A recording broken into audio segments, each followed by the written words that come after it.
శాస్త్రవేత్తలు కానీ ఈ వెటనరీ వాళ్ళకి కానీ ఇంకెవరైనా సరే ఆ శాస్త్రవేత్తలు కూడా ఈ బృందంలో మీ మండలంలో ఉన్న గ్రామాలకి సందర్శించడం జరుగుతుంది. ఇది ఖరీఫ్ మొత్తం మన ఖరీఫ్ సీజన్ అక్టోబర్తో ముగించినా సరే మనకి సీజన్ అనేది డిసెంబర్ వరకు ఉంటుంది. కాబట్టి మనం ఈ పొలం పిలుస్తుంది కార్యక్రమాన్ని మనం డిసెంబర్ వరకు కూడా కొనసాగిస్తాం. మరి యొక్క ముఖ్యమైన ప్రభుత్వ విధానము ఏమిటంటే డ్రోన్స్ ద్వారా మనం అప్లికేషన్ మన స్ప్రేయింగ్ చేసుకోవాలని మన ప్రభుత్వం మన ఈ గవర్నమెంట్ మనకి ప్రోత్సహిస్తున్నారు. దీనివల్ల ఏంటంటే ఇప్పుడు మన మనుషుల ద్వారా అది స్ప్రేయింగ్ చేస్తే మనుషులకు తెలియని ఇబ్బంది వస్తుంది.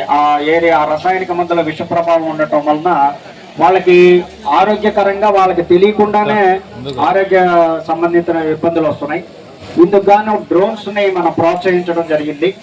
ఈ డ్రోన్స్ కూడా ఇప్పుడు ఇఫ్కో కంపెనీ వాళ్ళు కూడా బయట డ్రోన్స్ 400కి 500కి వస్తుంటే ఇఫ్కో కంపెనీ వాళ్ళు 300కే పిచికారీ చేస్తున్నారు. దీనికి సమయం కూడా ఎంత పట్టదండి, ఎకరానికి 5 నిమిషాలు మాత్రమే పడుతుంది. నిన్న కూడా ఒక డెమాన్స్ట్రేషన్ ప్లాట్, అదే డెమాన్స్ట్రేషన్ కాదు, రైతు పొలంలో పిచికారీ చేసేటప్పుడు మేము వెళ్ళటం జరిగింది. అది దగ్గర ఆ ట్యాంకులో మనం 12 లీటర్ల నీటిని మాత్రమే వాడతాం. వాటిలో మనకి కంపాటబిలిటీ ఉన్నవి ఏదన్నా మందుని పిచికారీ చేసుకోవచ్చు. అది ఒక 5 నిమిషాల్లో ఒక ఎకరం కవర్ అయిపోతుంది.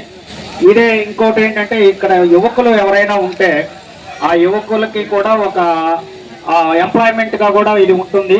ఇఫ్కో కంపెనీ వాళ్ళు ఉచితంగా వాళ్ళకి ట్రైనింగ్ ఇప్పిస్తారు. అన్నామలై యూనివర్సిటీ తమిళనాడులో ట్రైనింగ్ ఇప్పించడం జరుగుతుంది. దాని ద్వారా వాళ్ళకి కూడా ఒక ఆదాయ వనరుగా ఉంటుంది, వాళ్ళకి ఒక వృత్తిలాగా ఉంటుంది, ఒక ఎంప్లాయ్మెంట్ లాగా ఉంటుంది. వాళ్ళు కూడా దగ్గర 12 లక్షలతో ఒక యూనిట్గా ఇస్తున్నారు. ఇది తీసుకెళ్ళటానికి ఆటో, బ్యాటరీతో నడిచే ఆటో ఇస్తారు. అది 12 లక్షల రూపాయలు. అది 1 లక్ష రూపాయలు మీరు ఆ ఎంప్లాయ్మెంట్ కావాల్సిన వాళ్ళు కట్టుకుంటే సరిపోతుంది. దాంతోపాటు ఆ జనరేటర్ కూడా ఇస్తారు. ఎందుకంటే బ్యాటరీ అనేది దగ్గర 5 నుంచి 20 నిమిషాలు మాత్రమే అది బ్యాటరీతో నడుచుద్ది. మనకి ఆ డ్రోన్ అనేది అది 5 నుంచి 20 నిమిషాలు మాత్రమే పనిచేస్తుంది. అది కాబట్టి వాళ్ళు దాంట్లోనే జనరేటర్ పెట్టి ఆ బ్యాటరీని రీఛార్జ్ చేసుకోవచ్చు. అది కూడా ఒక మంచి పథకం. ఇది కూడా సద్వినియోగపరచుకోండి. అన్నీ కూడా ఇన్నోవేటివ్ థింగ్స్ ఈ ప్రభుత్వం ద్వారా మనకు వస్తున్నాయి. అన్నీ కూడా ఇన్నోవేటివ్ థింగ్సే వస్తున్నాయి. అన్నీ ఉపయోగకరంగా ఉంటాయి. ఆధునికత చూపించబడి ఉంటుంది. ఇది ఎవరైనా సరే మీకు అవసరమైన వాళ్ళు ఏవోని సంప్రదిస్తే మీకు వివరాలు కూడా చెప్తారు. ఇంకో మరి యొక్క పథకం ఏంటంటే ఆర్గానిక్ ఫార్మింగ్, అంటే న్యాచురల్, ప్రకృతిలోనే మనం పెంచడం జరుగుతుంది. ఇది కూడా మనకు 5 సంవత్సరాల్లో ఒక